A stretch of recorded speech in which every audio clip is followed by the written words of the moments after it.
Aniya na ang mga dagkong balita sa Balitang Bisdak karong Miyerkules. Vice Presidente Sara Duterte may bisita sa Sugbo, nagpasalamat sa padayong suporta.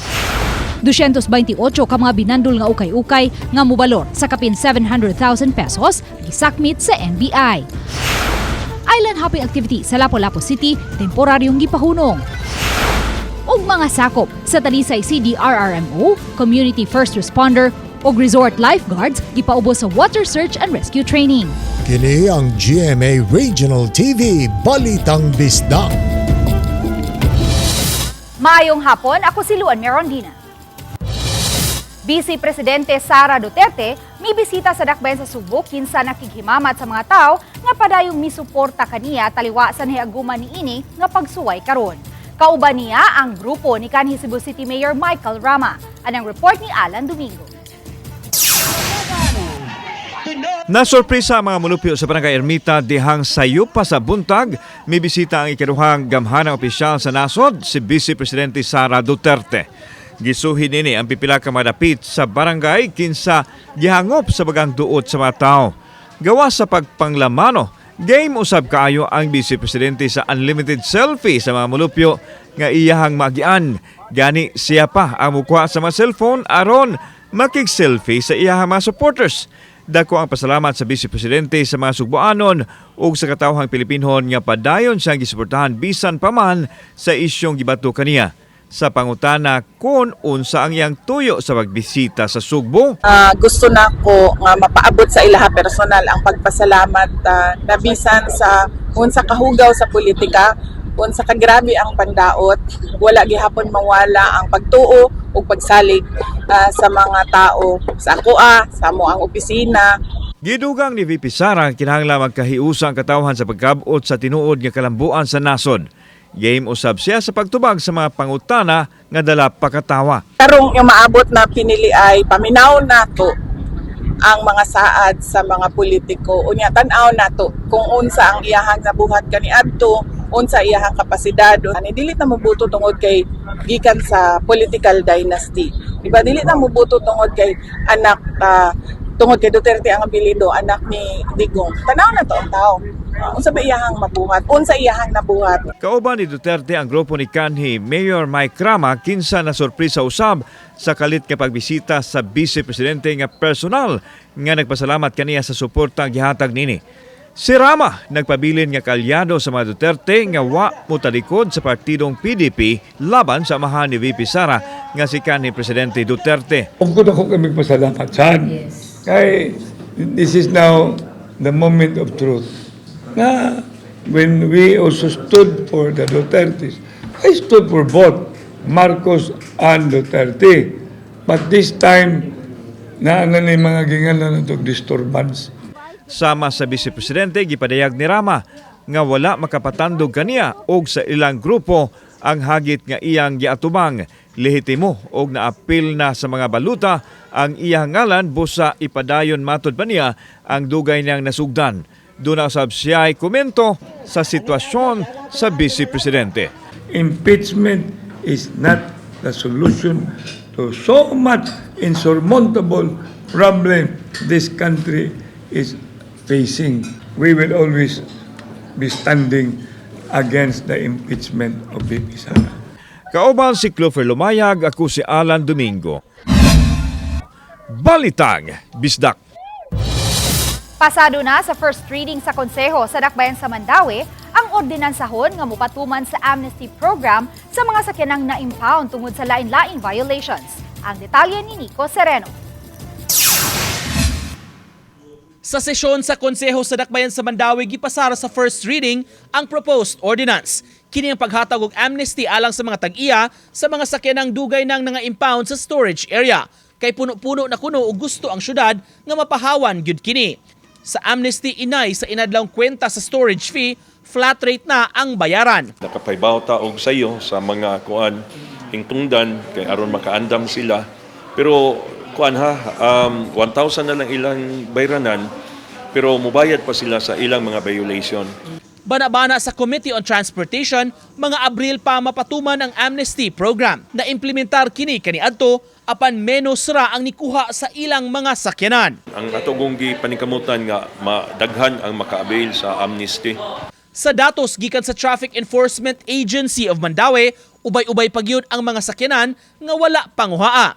Pananglit sa tuig 2019 nadakpan nga wa pa makuha, dunay 313 ka mga motorsiklo nga atua didto, 13 ka mga tricycle ug 3 ka four-wheeled vehicles.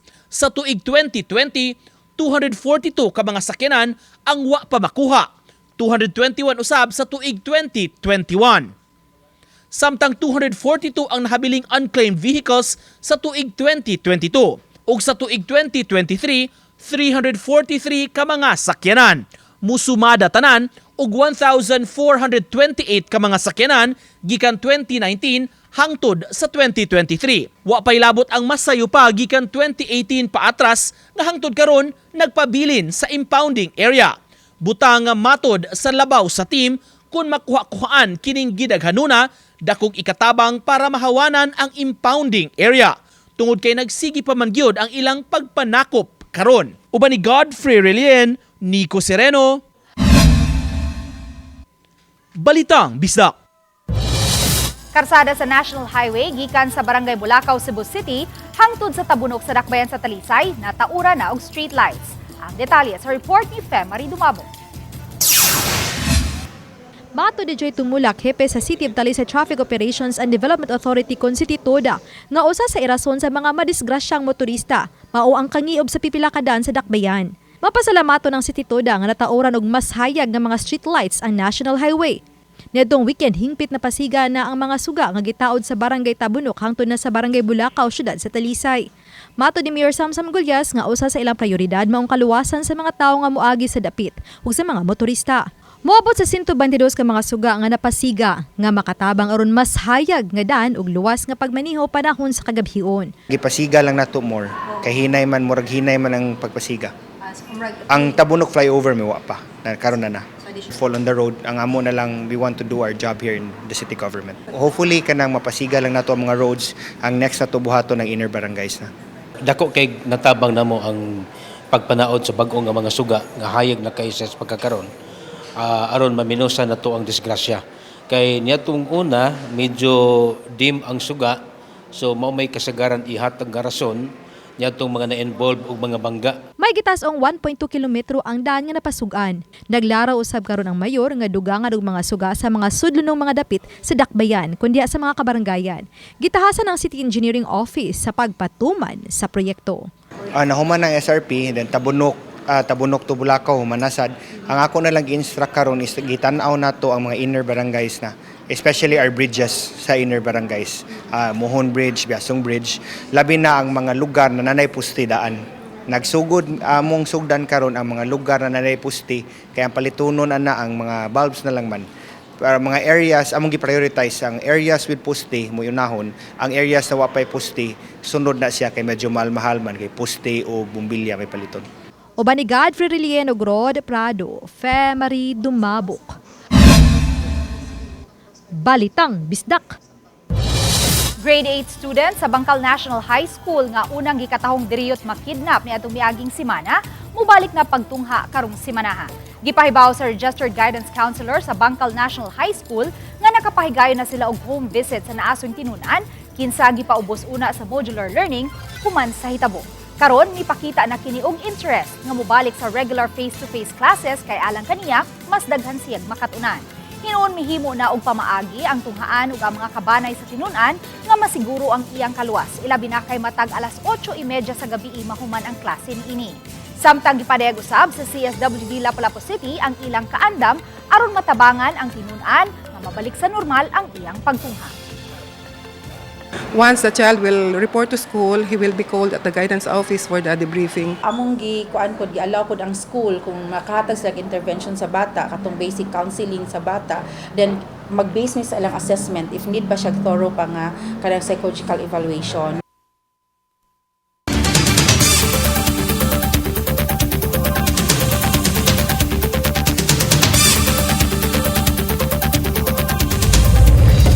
Kini ang GMA Regional TV Balitang Bisdak.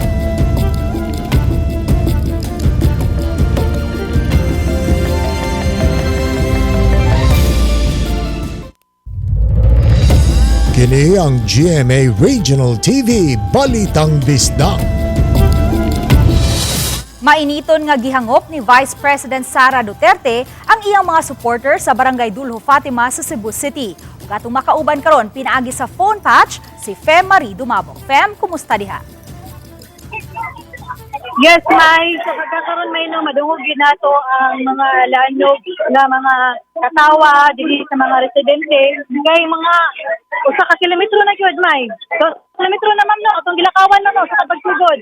Kato ganina dito sa may barangay gym sa Dulho Fatima, nabot na mi diri sa pipila ka sitio nga gilakawan ni Vice Presidente Sara Duterte diin gidugok ni siya sa mga residente dinhi sa Dulho Fatima.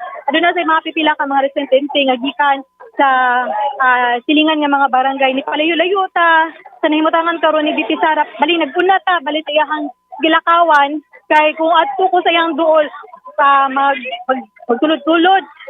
Ganina pa man, nabot ni siya dinhi sa Barangay Dulho, diya sa gym. Sa alas 4, mga alas 4:45 siya. So mga 30 minutos na ni nga lakaw. Ug matud pa man sa mga residente dinhi, padung ni siya sa Barangay Hall, mutuyok siya si VP Sara. Ang iyang gibuhat ra mga kapuso, may no, mao ang pakig selfie, nakig picture, na po siya isahay nga ginagmay nga pakig istorya sa pipila ka mga residente na mga gipadangat nga istorya or pangumusta. At the same time, nakiglamano po siya. Wala gid mo siya nga nagdugay og gunong sa usa ka lugar. Wala po siya ningon og gihatag og kanang pakigpulong pa. Kaya atong nasuta ni nga karong alas 7 sa gabi adunay pagabuhaton nga pulong-pulong sa Barangay Ermita. Di sa musulti kung asang sitio kini alang pod usab sa iyahang security purpose pod. Ang matud pa man sa pamahayag sa iyang mga staff ni VP Sara kay wala pa matatubuti gyud no nga nakaduol ta pero wala tatubuti nga maka-interview pa kay tungod matud pa man nga unahon sa niya ang pakigilamano, pakigistorya ginagmay ug ang pagpakig hulagway sa mga residente nga dugot nga makighulagway kaniya.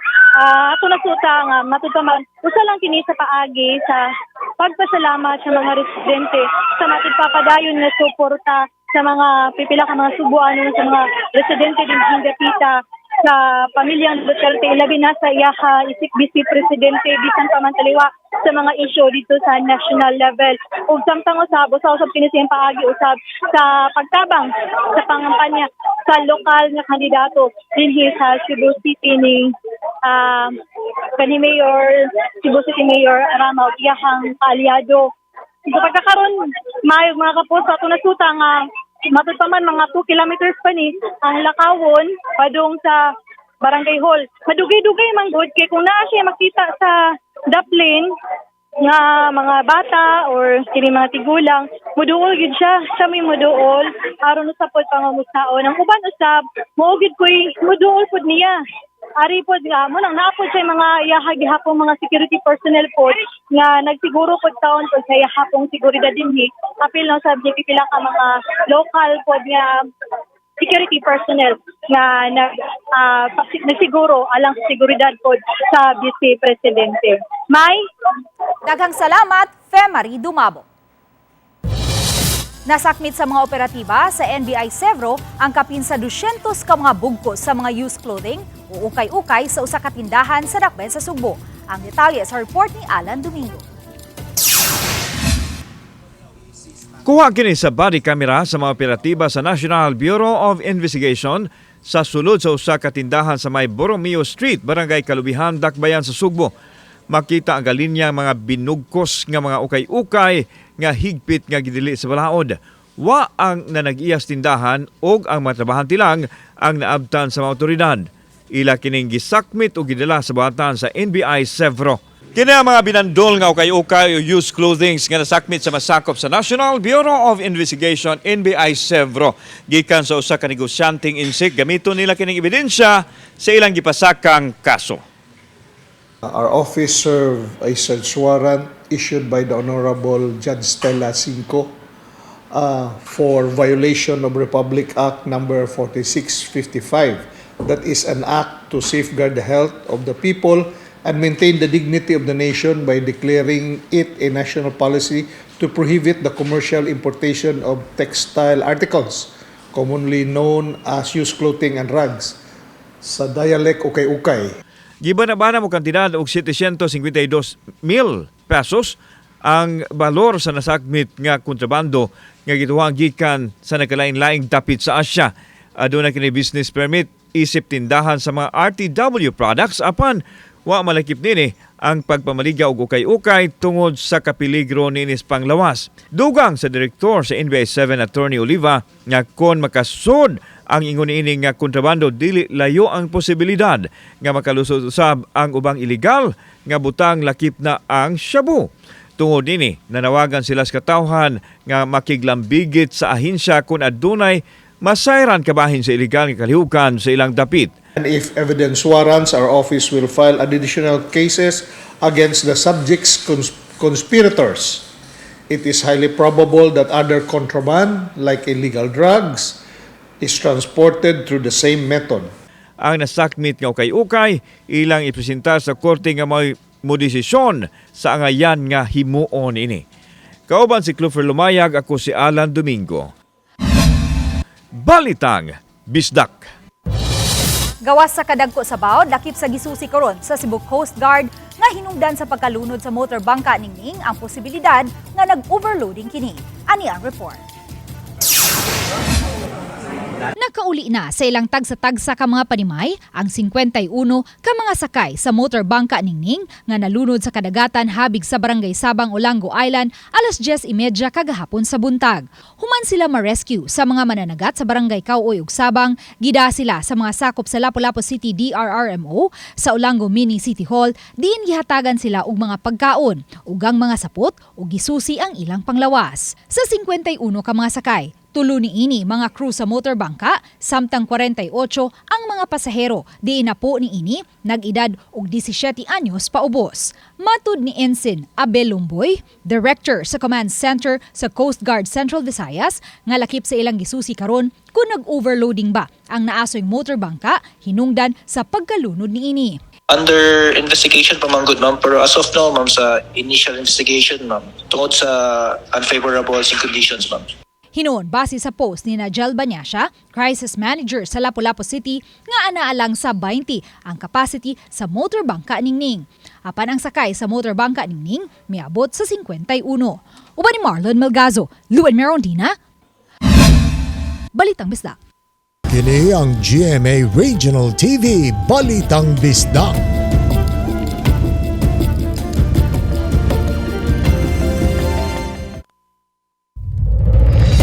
Kini ang GMA Regional TV Balitang Bisdak. 20 ka mga sakop sa Talisay CDRRMO, Community First Responder ug Resort Lifeguards gipaubos sa 5 ka adlaw nga water search safety ug rescue training. Si Femari dumabok sa detalye. Sa wapasugdi ang 5 ka adlaw nga water search, safety and rescue training, gipaubos una sila og halos sa kabuwan nga mga physical stability training sama sa jogging. Lakip na nini ang patas anay og utong aron maandam sila sa subsub nga water search, safety and rescue o WASAR training. Gikan sa 40, 20 na lang ang nakalusot sa evaluation nga naglangkob sa siyam ka mga sakop sa Talisay CDRRMO, laing siyam ka mga lifeguard resorts ug 2 ka mga community first responder gikan sa Barangay Puok ug Biasong. Mato di Talisay City Mayor Samsam Gulyas nga gusto niyang masiguro sa city disaster nga dunay frontliner sa mga posibleng rescue operation nga himuon sa kadagatan. Ilabi na nga 7 sa mga barangay sa Talisay City na himutang sa kabaybayunan ug ganaw sab 3 ka mga resort ang dakbayan. Gituyo kini aron ang napaubos sa WASAR training makarespondi dayon sa labing daling panahon. The most important thing about it is once the training is done, we need the infrastructure and the facilities na maka-rescue ta sa tubig. So, ang most important is ang facilities na pangayoon sa disaster. Hopefully makapalit ang speedboat and etc. Mato ni Alvin Santillana, ang Pangulo sa Talisay CDRRMO, nga ikatulo na kini nga batch sa gipaubos sa subsub nga WASAR training. Nalakip sa libreng training ang mga lifeguards sa mga resort nga mamahimong force multiplier sa CDRMO. Ang training proper is 5 days, no? But naani sila'y duha ka semana nga conditioning and then nasa din sila isa ka adlaw nga screening. So kani sila karon is na screen din sila, so meaning katong wala ka pasar mao to sila ang kuan gi segregate karon, sila naron ang nakapasar, sila may nakapadayon sa training. Sila may naay kuan jud kaning possible nga makapasar sa ilahang mga kuan karon, mga activities. Pipila sa mga sakop sa Philippine Coast Guard mo ay mibansay kanila. Sa ikatulong adlaw karon sa ilang training, gipaygayon una kini sa usa sa mga resorts sa Barangay Biasong. Gipa-enhance siya because kani manggong water safety search and rescue is nani siya mga procedures nga ilahang ipaygayon during the rescue. Naman ta din hay mga scuba divers pod, nasa tay mga lifeguard. In fact, i-appeal nato atong mga lifeguard sa mga resorts diri sa Talisay para magdugang pod sila as force multiplier. Oba ni Godfrey Relien ug Rod Prado, Marie Dumabok. Balitang Bisdak. Walay gale warning nga gilwatan ang pag-asa dinhi sa Central Visayas apan gidid-an sa Cebu Coast Guard ang mga gagmayng sakayang pangdagat nga makalawik nunot sa kadagko sa bawon. Ani ang report. Walay pagkanselar sa biyahe karong adlaw sa mga fast craft ug ferry sa Angasil Port sa Mactan nga mohatod sa mga pasahero ngadto sa Olango Island ug pabalik. Apan gipahibaw sa usa sa mga operator sa ferry nga kun padayong masinati ang kusog nga bawd ug pagpanag-um karong adlaw, hayan sayo-sayuhon nila ang cut-off sa last trip. Kay sama mga ingon aron nga dili jud kay nindot ang panahon, naay posible nga sayo ang last trip. Then basin mas stranded na sila din, mao na among gina-recommend sa ilaha nga dili jud sila magpagabi sa ilahang lakaw. Samtang gipahibaw sa usa sa mga island hopping operator sa Lapu-Lapu City ug Cordova nga si Mark Ramirez nga tungod sa di maayong panahon, gikanselar nila ang mga nakaschedule nga island hopping trips karong adlaw. As of yesterday, ako nag-inform akong guest na kinapoy ito ka boat trip on that today. Wala na nako palahusa. Then I offered refund or reschedule. Matod sa pag-asa, easterlies ang nakaapekto karon sa Central Visayas. Hinungdan sa nasinating pagpanagom ug katag-katag ng mga pag-uwan. Ug bisan kun atuara sa Luzon nakaapekto ang hanging amihan, apan matag karon og unya masinati ang kalit nga paghuros sa hangin nga delikado sa mga gagmayng sakayang pangdagat. Moderator pa to ang kadagatan, no, do wala ra tay gi-issue nga gilwarning dinhi sa Central Visayas, pero baluron gyapon ta. Ang naaray gilwarning dinhi sa mga eastern portion sa Visayas, apil na niya kaning Eastern Samar o sa Samar. Alas 4 kagahapon sa hapon, miluwat og notice to mariners ang Coast Guard Station Central Cebu nga nagpahibaw sa temporaryong pagsuspenso sa biyahe sa mga sakayang pangdagat nga 15 gross tonnage paubos. Gipatuman kini hangtod karong adlaw. Samtang ang mga dagko-dagko nga mga sakayang pangdagat nga gitugutang makalawig, gipahinumduman nga magmatngon nunot sa di maayong dagan sa panahon. Until makuan siya, okay na ang weather, ma'am, balik. Mag-issue na may lifting of suspension, ma'am. Uba ni Marlon Melgazo, Luan Merondina, Balitang Bisdak.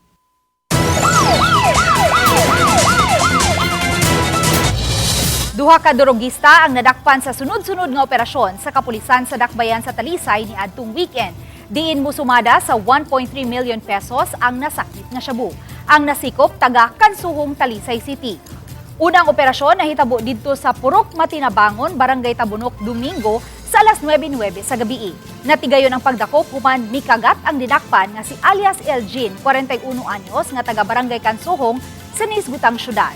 Wa na siya makaipsot sa pagdakop dihang mitunol sa drogas nga nitimbang og 200 grams nga adunay gibana-bana nga balor nga 1,360,000 pesos ngadto sa operatiba sa Talisay City Police. Usa ka hand grenade ang nakubkuban sa usa ka construction worker sa gi-renovate nga hardware sa Mayti Padilla Extension, Barangay Tejero, Syudad sa Sugbo. Una niini nakadawat og tawag ang Station 3 sa Cebu City Police Office mahitungod sa nakubkuban nga granada nga dali usab nilang girespondihan. Nakig-alayon sila sa Reco 7 EOD K9 kinsa ni kordon sa dapit ug gikuha niini alang sa proper disposition. Wala masayri kinsa ang nanagiyasa na asoy granada.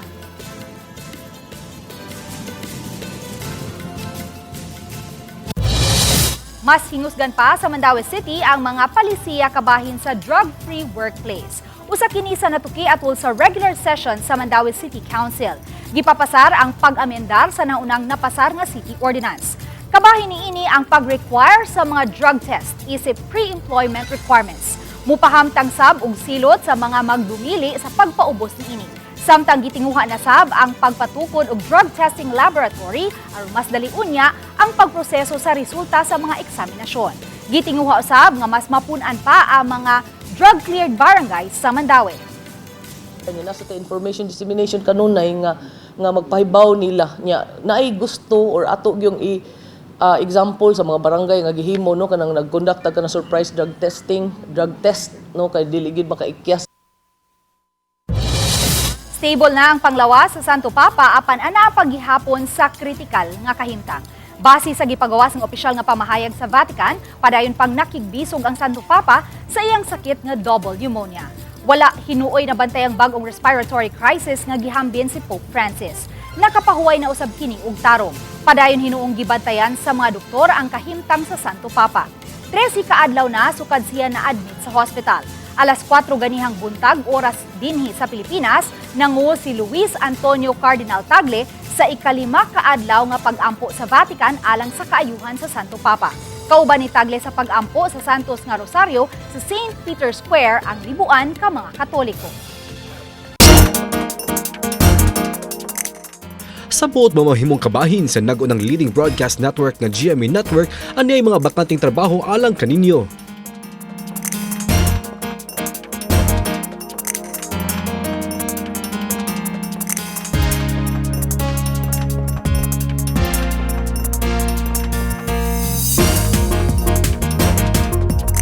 Sa mga interesadong aplikante, mamahimo bisita sa careers.gmanetwork.com alang sa dugang detalye.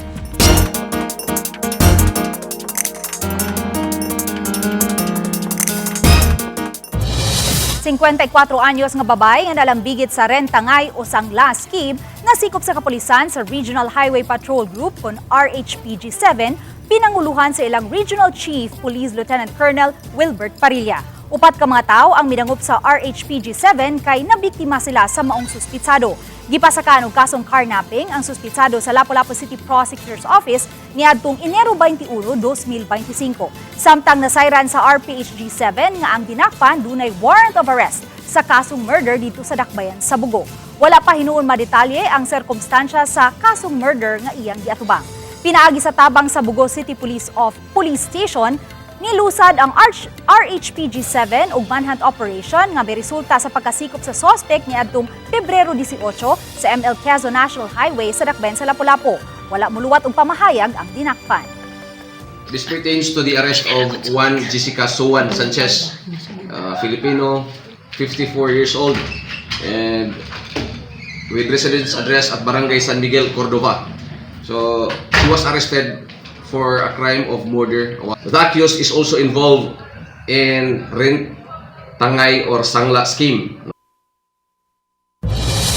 Nagmalampuson ang ipatawag nga tigom sa kagamhanan sa Dakban sa Subo uban sa mga tag-iya og units sa mga high-end condo ug developer niini sa uptown area.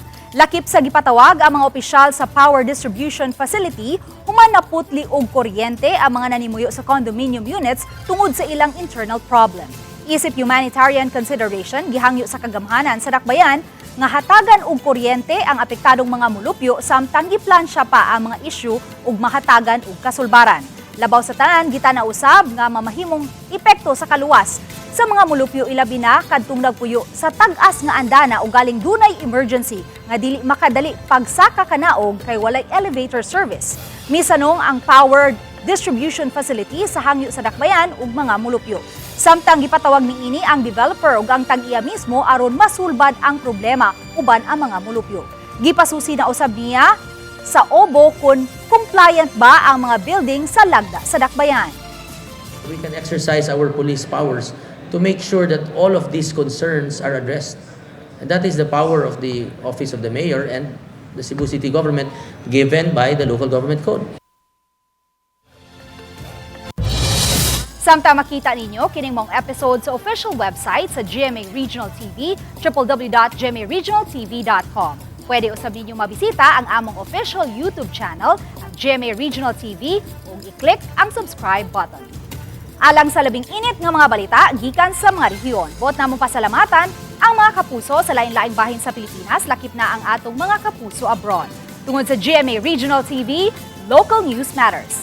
Kami, ang GMA Regional TV Balitang Bisda, kinatibuk ang puwersa alang sa mas dakong misyon, mas halapad nga pag-alagad sa nasod. Maayong hapon mga kapuso.